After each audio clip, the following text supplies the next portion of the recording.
राधे राधे दोस्तों, हमारी आज की कहानी का नाम है विश्वास की नई सुबह। यह कहानी एक दाम्पत्य जीवन की उस नाजुक घड़ी को उजागर करती है जहां प्रेम के बीच गलतफहमी की एक हल्की सी परछाई भी रिश्तों को डगमगा देती है। रागिनी और अनुराग के जीवन में सब कुछ सामान्य होते हुए भी मन के भीतर उठते संदेह, असुरक्षा और अनकहे सवाल उनके संबंधों की परीक्षा लेने लगते हैं। चलिए शुरू करते हैं आज की कहानी।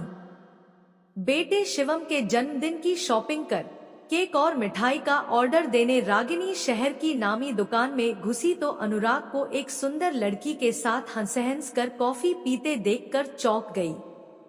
वह बिना कुछ कहे ही दुकान से बाहर निकल आई। उसका मस्तिष्क शून्य हो गया था। उसे लग रहा था जैसे वह वहीं गिर जाएगी। थोड़ी देर पश्चात जब वह संयत हुई तो बिना ऑर्डर दिए ही घर की ओर चल दी। रागिनी को समझ में नहीं आ रहा था कि वह क्या करे।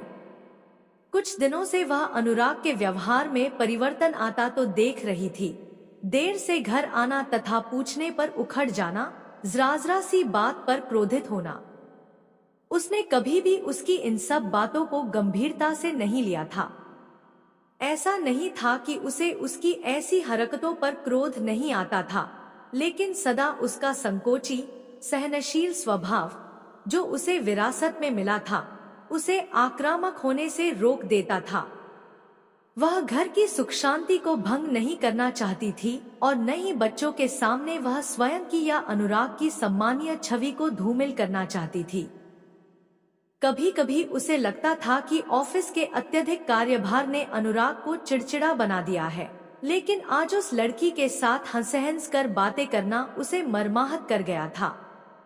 उस लड़की का हो सकता है अनुराग से ऐसा वैसा रिश्ता न हो, वह उसकी सहयोगी मित्र हो, वह उसे कॉफी पिलाने ऐसे ही रेस्टोरेंट में लेकर आया हो।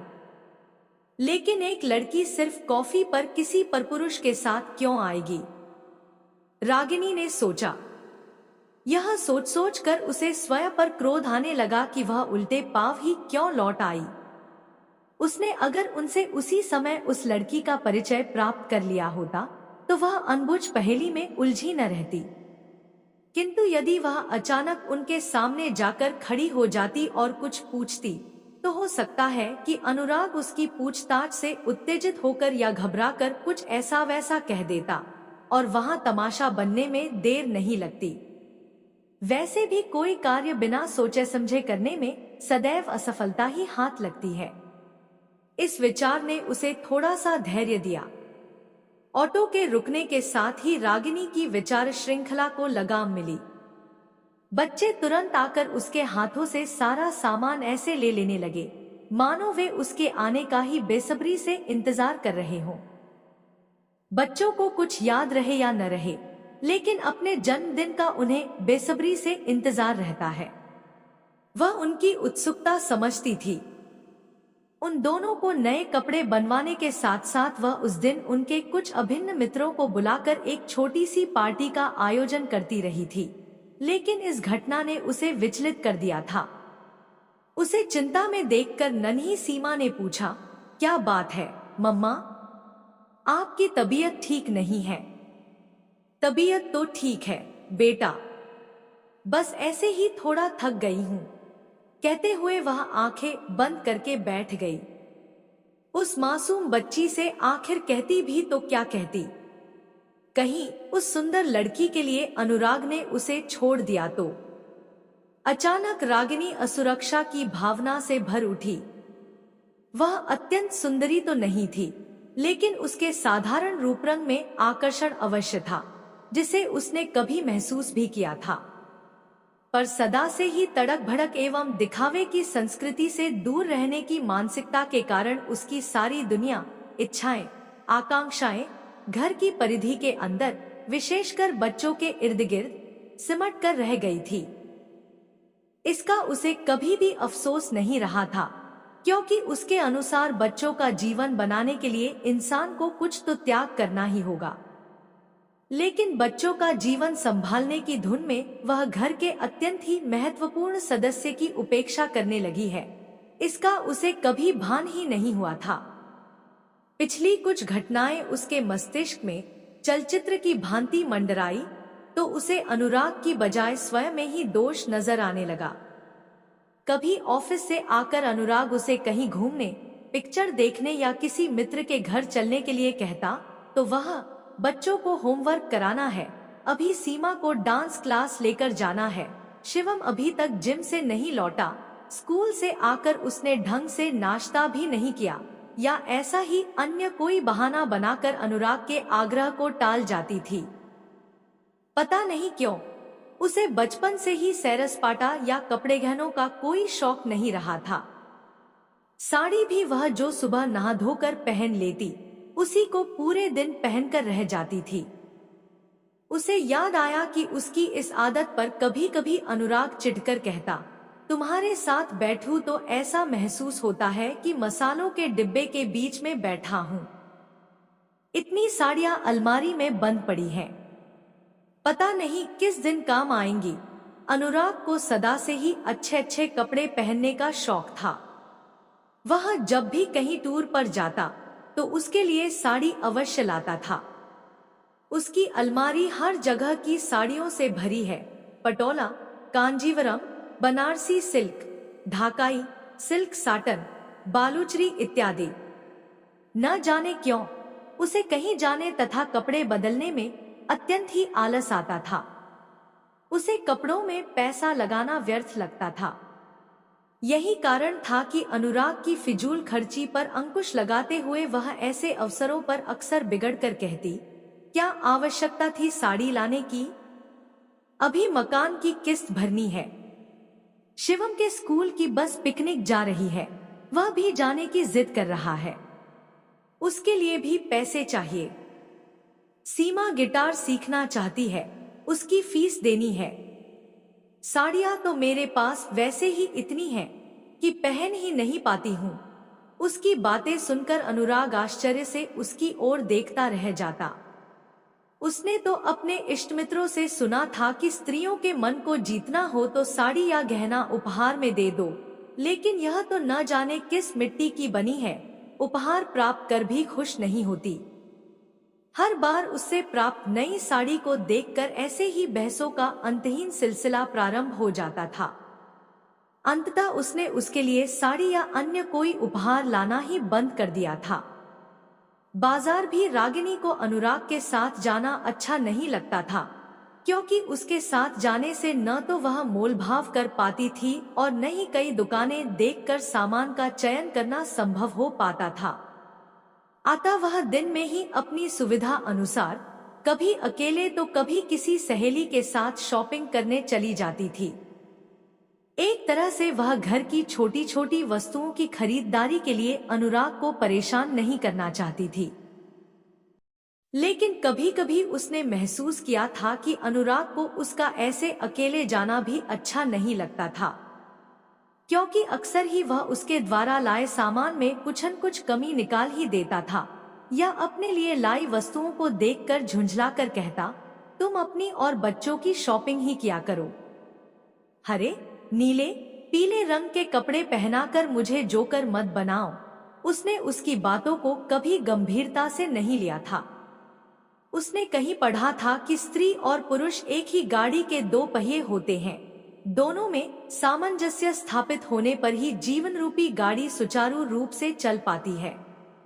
लेकिन उसे पता नहीं कहाँ चूक हो गई कि उसकी गाड़ी असमय ही लड़खड़ाने की कगार पर आ पहुंची है। आज रागिनी को स्वयं अपने व्यवहार पर शर्मिंदगी महसूस हो रही थी। हो सकता है उसके रूखे व्यवहार के कारण ही अनुराग उससे दूर हुआ हो।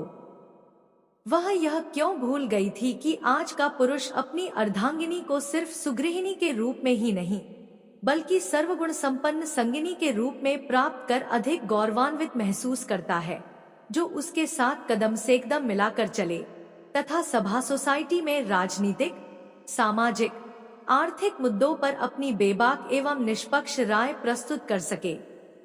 वह तो अक्सर उसके मित्रों द्वारा दी गई पार्टियों में भी कोई न कोई बहाना बनाकर जाने से इनकार कर दिया करती थी। नतीजा यह हुआ कि वह अकेले ही पार्टी में जाने लगा। तब भी उसे लगता था, अच्छा हुआ, अब वह बच्चों पर और अधिक ध्यान दे पाएगी। दरअसल उसका दिन बच्चों से ही शुरू होता था और बच्चों के साथ ही समाप्त होता था। अनुराग के लिए तो उसके पास समय ही नहीं था। कभी अनुराग अपने मित्रों को पार्टी देना चाहता तो वह बजट का रोना लेकर बैठ जाती। यह सच है कि उसने फिजूल खर्ची पर अंकुश लगाने का प्रयास किया था तथा इसी के परिणामस्वरूप वे शहर की पॉश लोकेलिटी में मकान बुक कराने में सफल हो पाए थे। रागिनी के अनुसार किराए पर प्रत्येक महीने इतनी रकम देना फिजूल खर्ची है। यदि अपना मकान होगा तो इसी रकम से वह मकान की किस्त भर सकते हैं तथा कुछ वर्षों पश्चात घर अपना हो जाएगा। आज उसे महसूस हो रहा था कि जीवन के एक ही मोर्चे पर सफलता प्राप्त करने की धुन में वह दूसरे मोर्चे पर ध्यान ही नहीं दे पाई। अनुराग के कदम से एकदम मिलाकर नहीं चल पाई। क्या कभी उसने यह महसूस करने की कोशिश की कि पार्टियों में अनुराग को अकेला आया देखकर उसके मित्र जब उससे कारण पूछते होंगे तो वह क्या उत्तर देता होगा? मन में चल रहे तर्क वितर्कों ने उसका सुखचैन छीन लिया था। दृढ़ निश्चय के साथ वह उठी।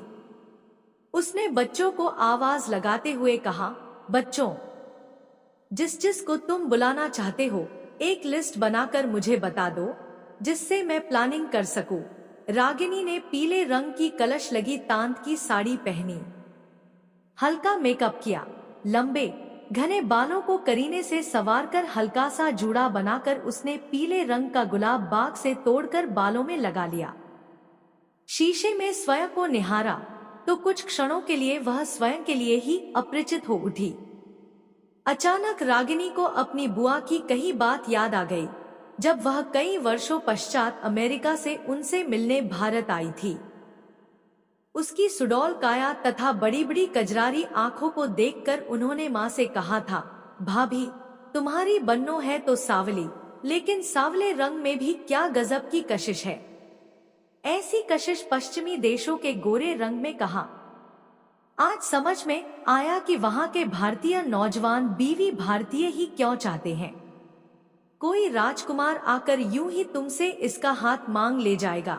वास्तव में अनुराग भी उसकी काली कजरारी आंखों में इतना उलझ गया था कि उसके गहरे रंग की ओर ध्यान ही नहीं दे पाया और वह अब तक यही समझती रही कि उसकी आंखों का जादू उसे कभी दूर नहीं जाने देगा। लेकिन आज की घटना ने उसके सोए दिल और दिमाग को चैतन्य कर दिया था। अब तक उसकी गलती से जो खो गया है उसे वापस लाने के लिए वह प्रयत्नशील हो गई।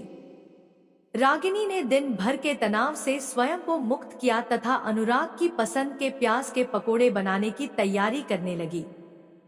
अनुराग के आते ही उसने प्याज के पकोड़ों के साथ चाय परोसी तथा स्वयं भी प्लेट लेकर उसका साथ देने के लिए बैठी तो अनुराग ने उसे ऊपर से नीचे तक नजर भर कर देखा और चौंकते हुए कहा, क्या बात है मैडम, रौब रंग बदला बदला है। आज बच्चों को पढ़ाना नहीं है? बच्चे अब बड़े हो गए हैं, उन्हें स्वयं पढ़ने की आदत डालनी चाहिए। बालों में लगे गुलाब को ठीक करते हुए रागिनी ने नजाकत से कहा, आज कोई आने वाला है या कहीं जाने की तैयारी है? आज मैडम का किस पर बिजली गिराने का इरादा है? अचानक इतने दिनों पश्चात अनुराग का चिरपरिचित स्वर उसके अंतःस्थल में हिलोरे पैदा करने लगा। वैसे भी अनुराग जब अत्यंत प्रसन्न रहते हैं तभी उसे इस संबोधन से पुकारते हैं। उसका प्रश्न सुनकर उसने संयत स्वर में प्रतिप्रश्न कर डाला, क्या कहीं जाने के लिए ही सजा जाता है? ऐसी बात तो नहीं है। लेकिन अनुराग के लेकिन में छिपे अर्थ को रागिनी भलीभांति समझकर भी अनजान बनने की चेष्टा कर रही थी। अपने मन में चल रहे झंझावात से अनुराग को कैसे परिचित करवाती? निरर्थक सवाल जवाब करके वह बात को और बढ़ाना नहीं चाहती थी, अतः चुप रहना ही श्रेयस्कर समझा। शिवम के जन्मदिन के लिए क्या तुमने केक का ऑर्डर दिया? अचानक अनुराग ने पूछा। गई तो थी लेकिन ऑर्डर नहीं दे पाई। लेकिन क्यों? बस ऐसे ही, नजरें चुराते हुए रागिनी ने कहा। मैं जानता था कि तुम ऑर्डर नहीं दे पाओगी, अतः मैं ऑर्डर दे आया। परसों 4 बजे किसी को भेजकर मंगवा लेना। लेकिन आप कैसे जानते थे? बस ऐसे ही, कहकर अनुराग अर्थपूर्ण ढंग से मुस्कुराया और रागिनी को एक और रहस्य में उलझाकर कपड़े बदलने उठ गया। रात के खाने में रागिनी ने अनुराग की पसंद के पनीर कोफ्ते तथा मटर पुलाव बनाए थे। लेकिन अनुराग प्रशंसा का एक भी शब्द कहे बिना चुपचाप खाता रहा। रागिनी ने हार नहीं मानी और बोली, तुम अक्सर अपने मित्रों को पार्टी देने की बात करते रहते हो, क्यों न हम शिवम के जन्मदिन की पार्टी में उन्हें भी बुला लें? प्रस्ताव सुनकर अनुराग आश्चर्य से उसकी ओर देखने लगा और बोला, तुम तो सदा उनकी उपेक्षा करती रहती हो और आज उन्हें बुलाने के लिए कह रही हो। क्या तुम इतने लोगों का इंतजाम कर पाओगी? कर क्यों नहीं पाऊंगी? नीमा भाभी तो जब से आपका प्रमोशन हुआ है तभी से पार्टी मांग रही हैं। यदि आप कहें तो बुला लूं। वैसे भी आप सदैव उनके घर पार्टी में आते जाते रहते हैं, कभी कभी तो हमें भी उन्हें अपने घर बुलाना चाहिए। रागिनी ने उसके मन की थाह लेने का प्रयास करते हुए कहा, अगर तुम कहती हो तो बुला लेते हैं। चलो, एक पंथ दो काज हो जाएंगे, अनुराग ने प्रसन्नतापूर्वक कहा।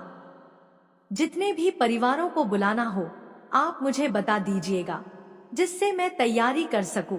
उसकी प्रसन्नता में सम्मिलित होते हुए रागिनी ने उत्तर दिया। रागिनी को अपनी पाककला पर पूरा विश्वास था। अभी कल का पूरा दिन बाकी है। जन्मदिन के मेनू में ही 1-2 डिश और सम्मिलित कर पार्टी को यादगार बनाने का वह पूर्ण प्रयत्न करेगी, उसने मन ही मन सोचा। रात्रि का काम निपटाते हुए भी उसका मनमस्तिष्क अनबूझ पहेली में उलझा रहा। अनुराग के मित्रों को पार्टी में आमंत्रित करने का सुझाव देकर उसने उसके दिल में अपने लिए थोड़ी जगह बना ली है, इसका आभास उसे उसके व्यवहार से हो गया था। बच्चों को सुलाकर गुलाबी 2-पीस नाइटी, जो अनुराग उसके लिए सिंगापुर से लाया था, पहनकर वह बेडरूम में घुसी तो अनुराग उसे आश्चर्य से निहारता रह गया और बोला, कहीं मैं स्वप्न तो नहीं देख रहा हूँ? स्वप्न स्वप्न ही होते हैं, यह वास्तविकता है, रागिनी ने उसके पास बैठते हुए कहा। तुम यदि अपने मित्रों को आमंत्रित कर रहे हो तो उस केक से काम नहीं चलेगा, हमें बड़ा केक ऑर्डर करना पड़ेगा। ऑर्डर देने तुम जाओगे या? बात अधूरी छोड़कर उसने फिर पूछा। तुम ही चली जाना, कल एक आवश्यक मीटिंग है, मेरा निकल पाना संभव नहीं हो पाएगा, अनुराग ने लाचारी प्रदर्शित करते हुए कहा। मीटिंग या किसी और के साथ कोई अपॉइंटमेंट? काफी देर से मन के भीतर कुलबुलाता प्रश्न आखिर जुबान पर आ ही गया। अच्छा, तो यह बात है। अब समझ में आया मैडम का यह बदला रूप। अचानक अनुराग खिलखिलाकर हंस पड़ा। रागिनी उसे ऐसे हंसते देखकर आश्चर्यचकित निगाहों से देखने लगी। उसकी असमंजस की स्थिति देखकर अनुराग ने कहा, अरे मैं तो तुम्हें बताना ही भूल गया। दिनेश याद है ना, मेरा बचपन का मित्र, जो पिछले वर्ष अपनी बहन ममता को बैंक की परीक्षा दिलवाने यहाँ आया था। उसे मेरे ही बैंक में नियुक्ति मिली है, उसने आज ही ज्वाइन किया है। उसकी एक चचेरी बहन भी यहाँ रहती है। वह अपनी नौकरी की खुशी में मिठाई लेकर जाना चाहती थी, अतः उसने शहर की अच्छी मिठाई की दुकान पर ले चलने के लिए मुझसे आग्रह किया।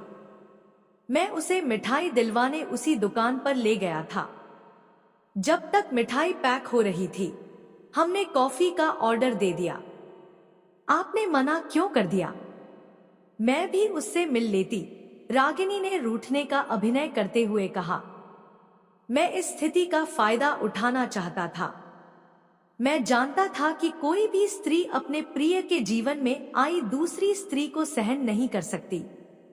यदि तुम्हें मुझसे प्यार होगा तो या तो तुम लड़झगड़ कर अपना विरोध प्रकट करोगी या स्वयं में सुधार लाओगी। मेरी आशा के अनुरूप तुमने दूसरा मार्ग चुना, अनुराग ने उसकी ओर प्यार से देखते हुए कहा। ममता को भी शिवम के जन्मदिन की पार्टी में अवश्य आमंत्रित कर दीजिएगा, रागिनी ने अपनी झिझक छुपाते हुए कहा। क्यों नहीं, आखिर उसे कैसे भूल सकता हूँ, जिसने हमारे जीवन में नए रंग भर दिए हैं, कहते हुए अनुराग ने उसे आगोश में भर लिया। रागिनी को पिछले कुछ घंटों से परेशान करती पहेली का हल मिल गया था। मन में डंस मारते सर्पदंश भी अपना जहरीलापन खो चुके थे। आशा और विश्वास की एक नई सुबह ने अंगड़ाई ले ली थी। यह कहानी सिखाती है कि कभी कभी आंखों देखी और कानों सुनी बातें भी अधूरी सच्चाई होती हैं। बिना सोचे समझे लिया गया निर्णय रिश्तों को तोड़ सकता है, जबकि विश्वास और संवाद उन्हें और मजबूत बना सकते हैं। आपको यह कहानी कैसी लगी? अच्छी लगी तो लाइक करें, सब्सक्राइब करें और कमेंट में राधे राधे जरूर लिखिए। धन्यवाद। राधे राधे।